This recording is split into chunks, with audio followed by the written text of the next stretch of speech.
Hello guys, চলুন আজকে লাঞ্চে মা কি রান্না করেছে তোমাদের সাথে শেয়ার করি। তো আজকে লাঞ্চে আছে গরম গরম ভাত। আজকের মা কিন্তু বেলাতেই রান্না করেছে, আর তার সাথে করেছে সব রকম সবজি দিয়ে একটু মাছের ঝোল। আজকে বাবা জ্যান্ত কাতলা মাছ এনেছিল বাজার থেকে, আর তার সাথে মা একটু থোড়ের চচ্চড়ি করেছে।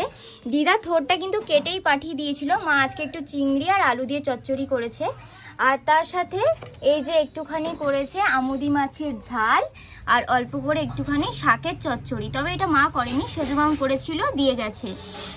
নিয়ে নিয়েছি গরম গরম ভাত, এবার নেব একটুখানি থোড়ের চচ্চড়ি। অল্প করে একটু থোড়ের চচ্চড়ি নিয়ে নিলাম। এবার নেব একটুখানি মাছের ঝোল। আজকে কিন্তু মাছের ঝোলে মা শিম, বরবটি, ওলকপি আর আলু দিয়ে করেছে, মানে একটু সবজি দিয়ে মাছের ঝোলটা মা করেছে।